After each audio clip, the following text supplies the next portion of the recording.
ఇవాళ మన స్టూడియోలో ప్రముఖ ఆధ్యాత్మికవేత్త ఆస్ట్రోన్యూమరాలజిస్ట్ సిస్లా జయశంకర్ గారు మనతో ఉన్నారు. గురుగారితో మాట్లాడదాం. గురుగారు నమస్కారం. ఆయుష్మాన్ బాబు. గురుగారు, వాహనాల దగ్గరికి వచ్చేసరికి వెనకాల నెంబర్ ప్లేట్ల మీద లక్షల్లో ఖర్చు పెట్టి ఫ్యాన్సీ నెంబర్లు వేయించుకుంటూ ఉంటున్నారు. ఆర్టీఐ వాళ్ళకు కూడా లక్షల్లో ఆదాయం వస్తుంది. నిజంగానే మరి న్యూమరాలజీ ప్రకారం ఈ ఫ్యాన్సీ నెంబర్లు ఏవైతే ఉన్నాయో వెనకాల వేసుకుంటే అదృష్టం అనేది కలిసి వస్తుందంటారా? కారు మీద ఉండే నెంబర్స్ విషయంలో ప్రజలందరూ గ్రహించాల్సిన విషయం ఏంటంటే, మీ లక్కీ నెంబర్ ఏదైనా మీరు కావాలనుకునే నెంబరు అక్కడ వచ్చినప్పుడు అది మీరు కావాలనుకున్న నెంబర్ అయ్యి ఉండదు. ఉదాహరణకి ఒక వ్యక్తికి 5వ నెంబర్ టోటల్ లక్కీ నెంబర్ అనుకోండి. సో 5వ నెంబర్ లక్కీ నెంబర్ అంటే 113 అనో, లేకపోతే 221 అనో, లేకపోతే 122 అనో నెంబర్ తీసుకున్నాడు అనుకోండి. యాడ్ చేస్తే 5 వచ్చేలాగా తీసుకున్నాడు అనుకోండి. నా లక్కీ నెంబర్ 5 కాబట్టి నేను టోటల్ 5వ నెంబర్ తీసుకున్నాననే భ్రమలో ఉంటారు వాళ్ళు. కానీ ఇక్కడ విషయం ఏంటంటే, కారు వెనకాల, కారు కానివ్వండి, బస్సులు కానివ్వండి, లారీలు కానివ్వండి, ఆటోలు కానివ్వండి, బైకులు కానివ్వండి, పబ్లిక్ ట్రాన్స్పోర్ట్ ఏదైనా అంటే రోడ్డు మీదకి వచ్చే వాహనానికి ఫలానా నెంబర్తో గుర్తింపబడే ఏ వాహనానికైనా సరే నెంబర్ ఆ వెహికల్ నెంబర్ ఎంత అంటే ఆ వెహికల్కి ముందున్న రిజిస్ట్రేషన్ నెంబర్ని కూడా లెక్క కట్టాలి. TG09EE112 ఇవన్నీ కూడితే మీరు అనుకున్న 5వ నెంబర్ రాదు. టీ అంటే ఒక నెంబరు, జీ అంటే ఒక నెంబరు, 09 అంటే ఒక నెంబరు, EE అంటే ఒక నెంబరు, 122 అంటే ఒక నెంబరు. మొత్తం కూడితే ఏమొచ్చింది అనేది ఆ వెహికల్ నెంబరు. కనుక నెంబర్స్ విషయంలో మనం రిజిస్ట్రేషన్ నెంబర్స్, ఆ సిరీస్ నెంబర్స్ కూడా యాడ్ చేయాలి, క్యాల్కులేట్ చేయాలి. అప్పుడే అది ఆ నెంబర్ అవుతుంది. చాలా మంది తప్పు చేస్తున్నారు. ముందు ఉన్న ఆ టీసీ కావచ్చు, టీఎస్ కావచ్చు, వీటిని యాడ్ చేయట్లేదు. ఎవరు తెలియదు కదా. నాకు 9 నెంబర్ టోటల్. కొంతమంది 5 లక్షలు, 10 లక్షలు, 20 లక్షలు, 30 లక్షలు కట్టి కూడా నాకు ఆల్ 9s నెంబర్ కావాలి, నాకు 3 9s నెంబర్ కావాలి, నాకు 3 6ల నెంబర్ కావాలి, లేకపోతే 3 5ల నెంబర్ కావాలి. ఇలా ఫ్యాన్సీ నెంబర్ల కోసం రకరకాల డబ్బులు ఖర్చు పెడుతూ ఉంటారు. తప్పులేదు, మీ డబ్బులు మీరు ఖర్చు పెట్టుకుంటున్నారు. కానీ అది మీరు అనుకున్న నెంబర్ అవ్వదు. ఇప్పుడు ఒక వ్యక్తికి 9వ నెంబర్ టోటల్ అని చెప్పి 9వ నెంబరు నాకు లక్కీ నెంబర్ అని చెప్పి 3 6లని టోటల్ తీసుకున్నాడు అనుకోండి, 666. దానికి ఆర్టీఏలో 5 లక్షల రూపాయలు నిర్ణయించారు. 666 అనే నెంబర్ని తీసుకున్నాడు. 666 అంటే టోటల్ ఎంత? 3 6లు ఎంత? 18 అంటే యాక్సిడెంటల్ నెంబర్. 18వ నెంబర్ ఉంటే యాక్సిడెంటల్ నెంబర్. నీ లక్కీ నెంబర్ 9 అయినా సరే 3 6లు కలిపితే వచ్చే 18వ నెంబర్ కనుక ఉంటే అది యాక్సిడెంటల్. సో వాహన ప్రమాదాలకు కూడా మెజారిటీగా ఈ నెంబర్స్ వల్ల నెంబర్సే కారణం. ఇవాళ కూడా ఒక యాక్సిడెంట్ జరిగింది కర్ణాటకలో.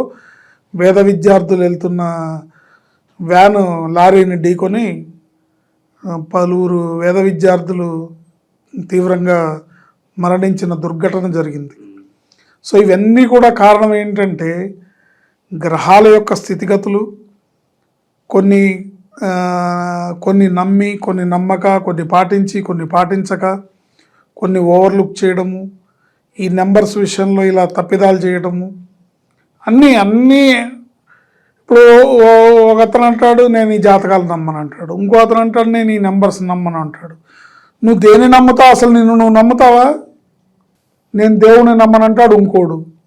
అన్నీ నమ్మాలి, కానీ దేనికి కూడా అదే పనిగా పిచ్చిగా మూర్ఖత్వంగా వెళ్ళకూడదు. కానీ అన్నీ నమ్మాలి, అన్నీ చూసుకోవాల్సిందే.